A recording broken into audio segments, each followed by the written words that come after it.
प्रिय विद्यार्थियों, नमस्ते।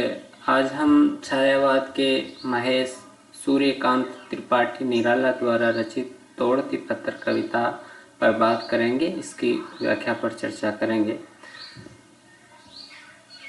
सूर्यकांत त्रिपाठी निराला की अधिकांश रचनाएं छायावाद के दौर की है, परंतु उनकी कविताओं में प्रगतिशीलता के स्वर भी आरंभ से ही देखने को मिलते हैं। प्रगतिवाद की शुरुआत हिंदी काव्य में 1935 के आसपास मानी जाती है, लेकिन निराला के काव्य में 1920-25 के बीच में ही प्रगतिवाद के दर्शन होते हैं।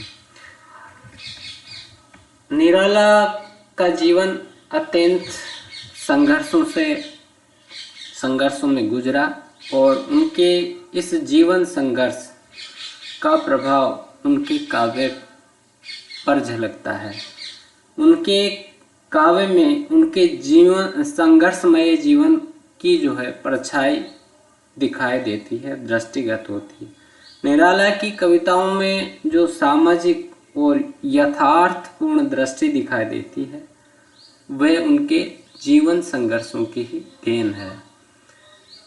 निराला का व्यक्तित्व अत्यंत संवेदनशील मानसिक व्यक्तित्व था और वो स्वभाव से उदार और दानी भी थे, और जीवन संघर्ष परेशानियां उन्होंने जीवन में देखी थी। इस कारण समाज के जो शोषित, दीन, उपेक्षित व्यक्ति है, उनके प्रति उनके काव्य में सहानुभूति का स्वर देखने को मिलता है और शोषकों के प्रति आक्रोश का स्वर उनकी कविताओं में दृष्टिगत होता है।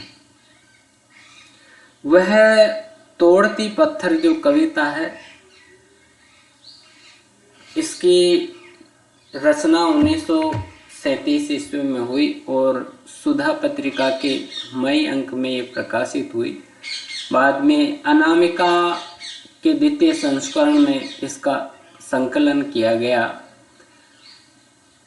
तोड़ती पत्थर कविता छायावाद और प्रगतिवाद के संधि युग की कविता है।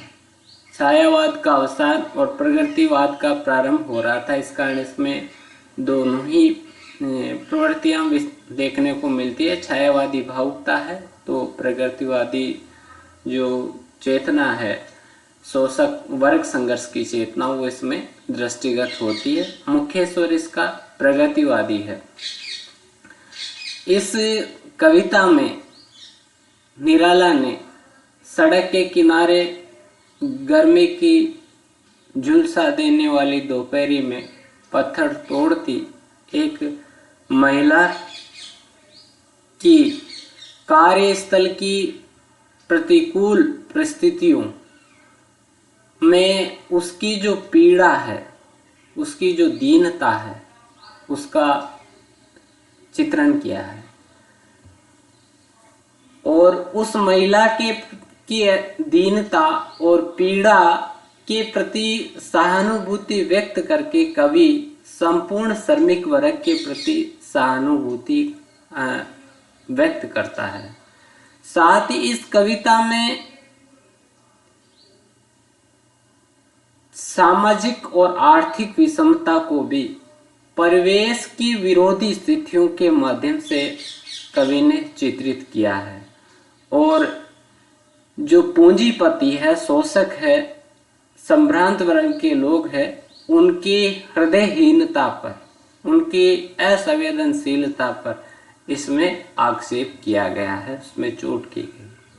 निराला पत्थर तोड़ने के माध्यम से मानव समाज की उस जड़ व्यवस्था को तोड़ने की बात करते हैं, जिसमें एक और पूंजीपति लोग सुविधा भोगी जीवन जीते हैं, दूसरी ओर जो है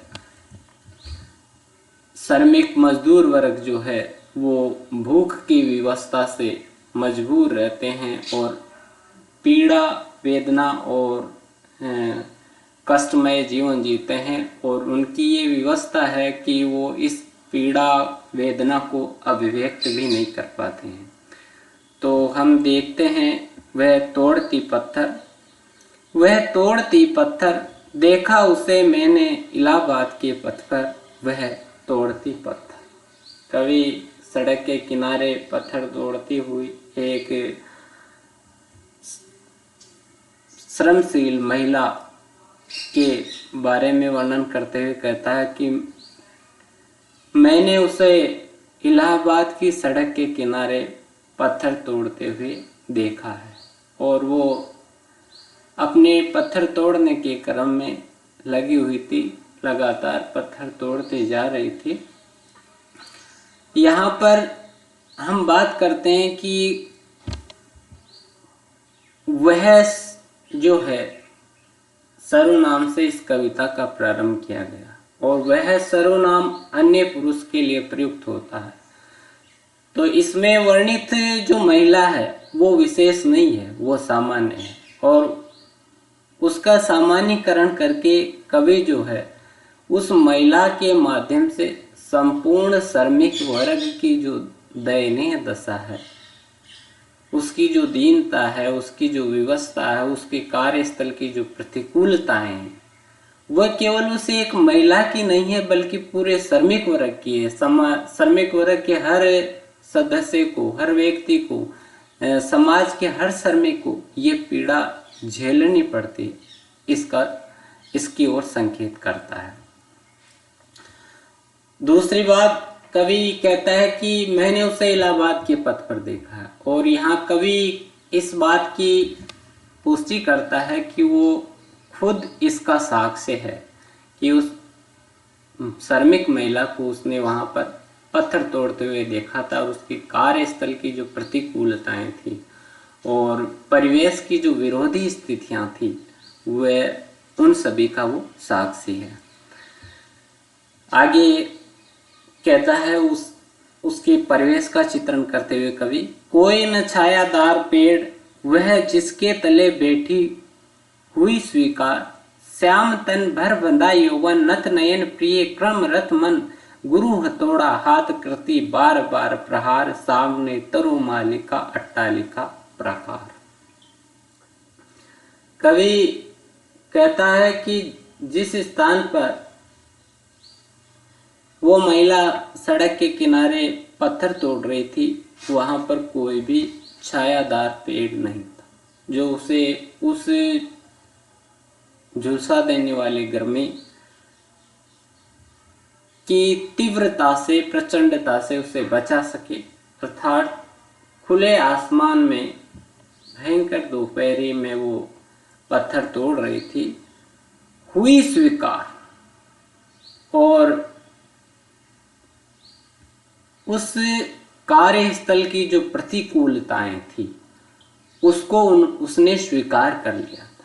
ये उसकी मजबूरी थी क्योंकि वो एक श्रमिका थी और श्रमिका थी तो अनुकूल परिस्थितियों की वो कल्पना नहीं कर सकती। उसे तो उन्हीं विपरीत परिस्थितियों में, धूप में, कड़ी धूप में अपना कार्य करना था। तो कार्यस्थल की जो विपरीत परिस्थितियां हैं जहां पर वो कार्य करती है उसको वो स्वीकार कर लेती है क्योंकि ये उसकी मजबूरी है। तो श्रमिकों को कार्यस्थल पर किस तरह से विपरीत परिस्थितियों का सामना करना पड़ता है, यहाँ पे कवि इसकी ओर संकेत कर रहा है।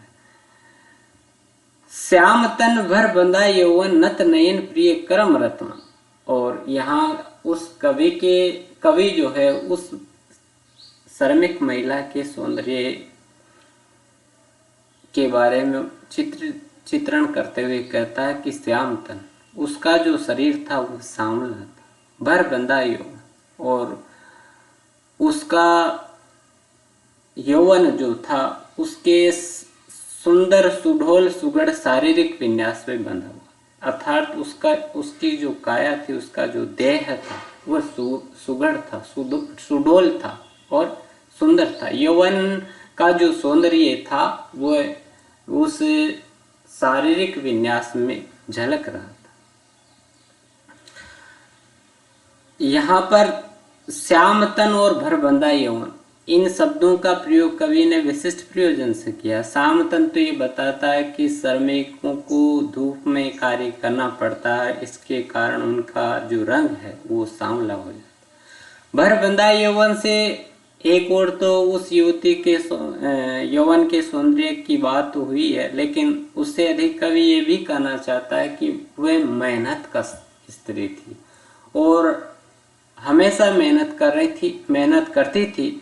इस कारण उसके शरीर में जो थी वो सुडोलता थी, सुघड़ता थी। नत नयन प्रिय करम रत्न, और उसके नेत्र जो थे वो झुके हुए थे। और यहाँ प्रिय शब्द के अर्थ अपन प्रिय यानी अच्छे लग रहे थे, नेत्रों के साथ भी इसका अन्वय किया जा सकता है, और या कर्म के साथ भी इसका अन्वय किया जा सकता है। उसके जो नयन थे वो झुके हुए थे, आंखें उसकी झुकी हुई थी।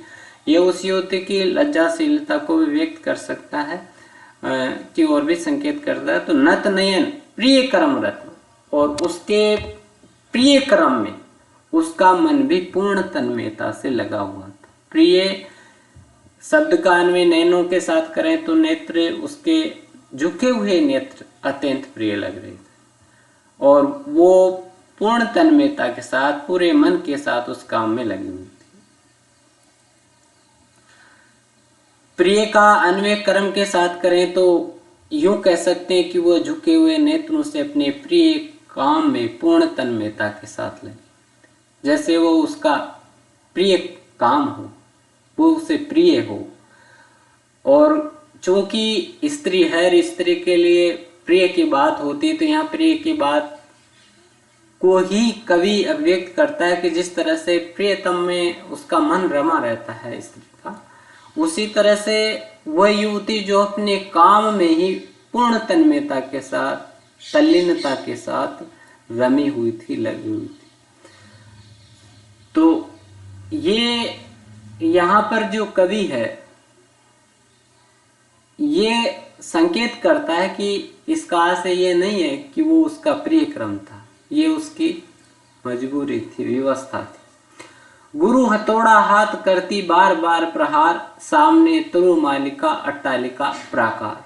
और गुरु यानी भारी, हथौड़ा प्रहार यानी चोट, तरु मालिका यानी पेड़ों की मालिका माला, अट्टालिका यानी महल, ऊंचे विशाल भवन, प्राकार यानी प्रकोटा, चार दीवार।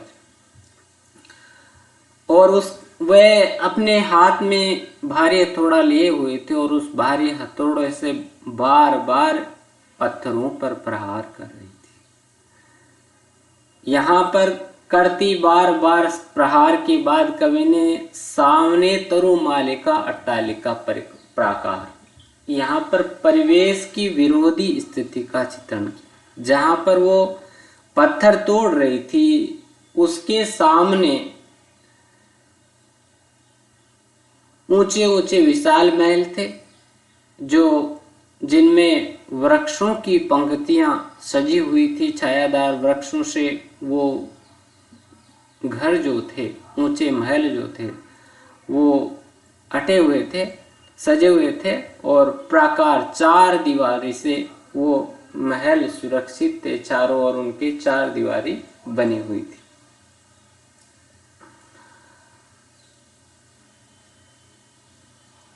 तो एक तरफ जहां श्रम है, दूसरी तरफ विलास है। एक तरफ धूप है और दूसरी तरफ छाया है। इस परिवेश की विरोधी स्थिति के चित्रण के माध्यम से कवि जो है समाज की आर्थिक और सामाजिक विषमता और असमानता को व्यक्त करता है। इन विरोधी स्थितियों का चित्रण की एक ओर तो एक श्रमिक महिला जो है कड़ी धूप में पत्थर तोड़ रही है, और दूसरी और छायादार वृक्षों और ऊंचे विशाल भवनों में, चार दीवारी से घिरे हुए महलों में पूंजीपति, संभ्रांत लोग, धनी जो लोग हैं वो विश्राम कर रहे हैं, सुख भोग रहे हैं, और वो इस पूरी व्यवस्था से, श्रमिकों के जो ये दयनीय स्थितियां हैं उनसे पूरी तरह से बेखबर है। तो समाज की जो ये जड़ व्यवस्था है जिसके कारण एक और पूंजीपति वर्ग है और जिसके पूंजीपति बनाने में या उस सुख भोग विलास में उस श्रमिक वर्ग का योगदान है, वे उन श्रमिकों से पूरी तरह से बेखबर होकर के सुख भोग विलास का जीवन जीता है और श्रमिक जो है बड़ी विवशता में, दीनता में जीवन जीने के लिए मजबूर होते हैं। जो भवन बनाने वाले हैं, ये विडंबना है कि भवन बनाने वालों को छत नसीब नहीं है और खाना अन्न उगाने वाले एक अन्नदाता किसान अन्न के लिए तरसता है। कारखानों में कपड़े बुनने वाला जो मजदूर है वो नंगे बदन घूमने के लिए विवश होता है। तो समाज की ये जो आर्थिक और सामाजिक गहरी विषमता है वो कवि को झकझोरती है और कवि यहाँ गुरु हथौड़ा हाथ करती बार बार प्रहार, इसके माध्यम से ये अभिव्यक्त करता है, संकेत करता है कि वो हथौड़े से पत्थर पर चोट कर रही और हथौड़े से पत्थर पर चोट करके मानो वो पत्थर पर चोट नहीं कर रही, उन पूंजीपतियों की हृदयहीनता पर चोट, पूंजीपतियों के पत्थर दिल पर वो चोट कर रही और समाज की उस जड़ व्यवस्था पर चोट कर रही है, जिसके कारण एक तरफ पूंजीपति विलासितापूर्ण जीवन जी रहे हैं, दूसरी ओर श्रमिकों को जो है दीनहीन दयनीय परिस्थितियों में जीवन जीना पड़ता है। तो उस व्यवस्था पर चोट करती है और उस व्यवस्था को तोड़ने की बात करती है, मानो उस पत्थर को तोड़ रही है, उस जड़ व्यवस्था रूपी पत्थर को तोड़ रही है। आगे कवि कहते हैं कि चढ़ रही थी धूप गर्मियों के दिन, दीवा का तमतमाता रूप, उठी झुलसाती हुई लू, रूई जो जलती हुई भू, गर्द चिनगी छा गई, प्राय हुई दोपहर वह तोड़ती पत्थर। कवि आगे कहता है उस श्रमिक महिला के कार्यस्थल की जो प्रतिकूल विपरीत परिस्थितियां हैं, उन भयंकर परिस्थितियों में उसको काम करना पड़ता है, उसका वर्णन करते हुए कहता है कि चढ़ रही थी धूप और गर्मियों के दिन में धूप जो थी वो चढ़ रही थी। गर्मियों के दिन थे और गर्मियों के दिन में धूप चढ़ रही थी। ये कविता निराला जी ने अप्रैल मई के महीने में लिखी थी, अप्रैल के महीने में लिखी थी, शायद मई में इसका प्रकाशन हो गया था। दीवा का तमतमाता रूप, और दीवा यानी सूर्य का जो रूप है वो उस गर्मी के कारण तमतमा रहा था, सूर्य गर्मी के कारण लाल रंग से तमतमा। उठी झुलसाती हुई लौ, और उस स्थान पर शरीर को झुलसा देने वाली जो है लू की लपटें चल रही, झुलसा देने वाली लू उठ रही थी, जो उसके थपेड़े उस श्रमिक महिला को सहन करने पड़ रहे थे। गर्मी की भयंकरता प्रचंडता को यहाँ पर कवि अभिव्यक्त कर रहा है। रूई जो जलती हुई बूंद, और गर्मी की भयंकरता के कारण, प्रचंडता के कारण सारी जो धरती थी वो रूई के जैसे जल रही थी। जिस तरह से रूई के भीतर आग लगी हुई हो, उसका धुआं बाहर नहीं दिखाई देता पर अंदर ही अंदर आग लगी रहती है, उसी तरह से धरती जो है वो रूई की तरह, संपूर्ण धरती रूई की तरह जल रही थी। गर्द चिंगी छा गई, और उस समय उस वातावरण में गर्द यानी धूल, जो धूल के कण थे वो भी उस गर्मी की प्रचंडता के कारण चिंगारी के समान हो गए, और संपूर्ण जो धूल है, संपूर्ण जो वातावरण है वो चिंगारी के समान, जो भी धूल कण थे वो चिंगारी के समान चमक रहे थे, चिंगारी के समान लाल गर्म हो गए थे। और ऐसे झुलसा देने वाले वातावरण में वो जो महिला है वो पत्थर तोड़ रही थी, प्राय हुई दोपहर वह तोड़ती पत्थर, और दोपहर हो जाती है और वो पत्थर तोड़ती रहती है। यहाँ प्राय शब्द का प्रयोग करके कवि ये कहना चाहता है कि ये उसके जीवन की जो है एक सामान्य बात है। हर दिन इसी दोपहर में, इसी भयंकर गर्मी में भी वो पत्थर तोड़ती रहती है, और इस गर्मी की प्रचंडता से ही शायद उसे दिन के मध्याह्न का जो है आभास होता है, प्रतीति होता है। उसके पास समय का कोई मापदंड नहीं है, मानो सूर्य की प्रचंडता से ही वो जो है दिन के समय को मापती है।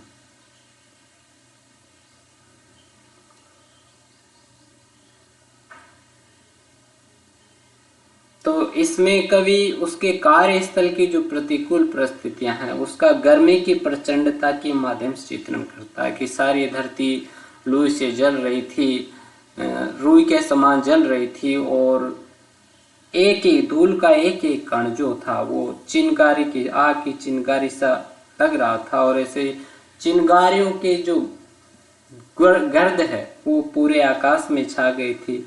ऐसे विषम गर्मी की प्रचंड माहौल में भी वो महिला जो है पत्थर तोड़ रही थी। आगे कवि कहता है, देखा मैंने देखते देखा मुझे तो एक बार, उस भवन की ओर देखा छिन्न तार, देख कर कोई नहीं देखा मुझे उस दृष्टि से, जो मार खा रोई नहीं, सजा सहज सितार सुनी वह नहीं जो थी सुनी झंकार, एक क्षण के बाद वह कांपी सुघर, ढुलक माथे से गिरे शिकर, लीन होते कर्म में फिर ज्यों कहा मैं तोड़ती पत्थर। कवि आगे कहता है कि देखते देखा मुझे तो एक बार उस भवन की ओर देखा। जब उस श्रमरत महिला ने मुझे उसकी ओर देखते हुए देखा तो वह सामने जो विशाल भवन थे, ऊंचे अटारियां थी, महल थे, उनकी ओर देखती है। छिन्न तार से एक आशय अपन ये ले सकते हैं कि ये उसके हृदय की विदीर्ण दशा की ओर संकेत, व्यथित हृदय से, पीड़ित हृदय से वो सामने की अटालिका की ओर देखती है, महल की ओर देखती है। और छिन्न तार का एक अर्थ अपन ये भी ले सकते हैं कि उसका जो पत्थर तोड़ने का क्रम था वो इसके कारण भंग होता है, उसमें व्यवधान सा आता है। देखकर कोई नहीं देखा मुझे उस दृष्टि से, और उन भवनों की ओर, पूंजीपतियों की, विशाल महलों की ओर देखकर जब उसे लगता है कि कोई उसे देख नहीं रहा है, तो वह कवि की ओर ऐसी दृष्टि से देखती है मानो मार खा रखी हो लेकिन रो नहीं सकती। अर्थात उसकी दृष्टि में वो विवशता थी जो मार खाने के बाद भी, पीड़ा को भोगने के बाद भी अपनी पीड़ा को अभिव्यक्त नहीं कर सकती। उसके ये विडंबना थी कि पीड़ा भोग रही है लेकिन उस पीड़ा को वो अभिव्यक्त नहीं कर सकती, किसी के सामने बयां नहीं कर सकती। सजा सहज सितार सुनी मैंने वह नहीं जो थी सुनी झनकार। या कवि कहता है कि उसका हृदय रूपी जो वीणा है, सितार है, वह सहज अचानक सजता है, और कवि अपने हृदय रूपी वीणा से वो झंकार सुनता है, वह मधुर संगीत स्वर लहरी सुनता है जो उसने पहले कभी नहीं सुनी। यहाँ पर कवि उस श्रमिक महिला की दृष्टि से उसकी जो मौन पीड़ा थी, निस्तब्ध जो पीड़ा थी, जो चुप थी, मौन थी, उस पीड़ा को महसूस करता है। उस पीड़ा की स्वर लहरी से कवि का हृदय झंकृत हो जाता है और कवि को पहली बार जो है श्रमिक वर्ग की वेदना का एहसास होता है। श्रमिक वर्ग की वेदना, पीड़ा, उससे कवि का हृदय जो है वो झंकृत हो जाता है। कवि के हृदय में उस समय श्रमिक वर्ग की पीड़ा की संगीत लहरी गूंजने और श्रमिक वर्ग की पीड़ा, दीनता और विवशता की ऐसी झनकार कवि के हृदय में शायद पहले कभी नहीं। तो यहाँ निराला जी ने शब्दों के प्रयोग से बिना संवाद के भी संवादों की बात कही है और श्रमिक वर्ग की मौन पीड़ा को अनुभूत करने की बात। एक क्षण के बाद वह कांपी सुगर और एक क्षण के बाद जब उसे चैतन्यता आती है, उसे लगता है कि मैं क्या कर रही हूँ, किधर देख रही हूँ, तो वो उसका शरीर जो है कंपन करने लगता है और उसके माथे से, ढुलक माथे से गिरे शिखर शिखर, यानी उसके माथे से पसीने के कण, पसीने के बूंदे गिरने लगती है। लीन होते कर्म में फिर ज्यों कहा और पुनः वह जो है अपने काम में लगती है और काम में लगते हुए वो कहती है कि मैं तोड़ती पत्थर, कि मैं पत्थरों को तोड़ रही हूँ। लेकिन देखने की बात यह है कि कवि ने कविता का प्रारंभ वह से किया है और कविता का अंत जो है मैं से किया है। यहाँ पर वो महिला ये कहना चाहती है मानो कि मैं श्रमिकों में भी वो चैतन्य या सजग जागरूक महिला हूँ जो समाज की विषमतापूर्ण इस जड़ व्यवस्था पर चोट करती, पूंजीपतियों के हृदयहीन पत्थर दिल की सामाजिक व्यवस्था को तोड़ रही है। तो गर्मी की दोपहरी में सड़क के किनारे पत्थर तोड़ रही महिला के माध्यम से कवि के श्रमिक वर्ग के प्रति सहानुभूति और मानवीय करुणा की भावना अभिव्यक्त हुई है। साथ ही उस परिवेश की विरोधी स्थितियों, एक तरफ श्रम है, दूसरी तरफ विलास है, उसके सामने ऊंचे महल है और पूंजीपतियों का भोग विलासी जीवन है। इसके माध्यम से कवि समाज की विषमता को उजागर करता है, आर्थिक विषमता को उजागर करता है और उन पूंजीपतियों के शोषकों की हृदयहीनता जो है उस पर आक्षेप करता है। तो ये जो कविता है प्रगतिवादी स्वर से अनुप्राणित है। कविता में बिंबात्मकता है और कविता की भाषा जो है वो चित्रात्मक है। इस कविता को पढ़ते समय एक चित्र सा मस्तिष्क में उभरता है। तत्सम शब्दावली भी इसमें प्रयुक्त हुई है, विशेष रूप से तरुमालिका, टालिका, प्राकार। यहाँ पर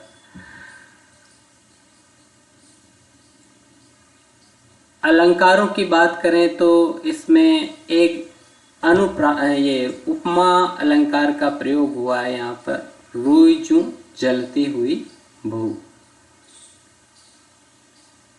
तो निराला की प्रगतिवादी चेतना की इसमें अभिव्यक्ति हुई है। धन्यवाद।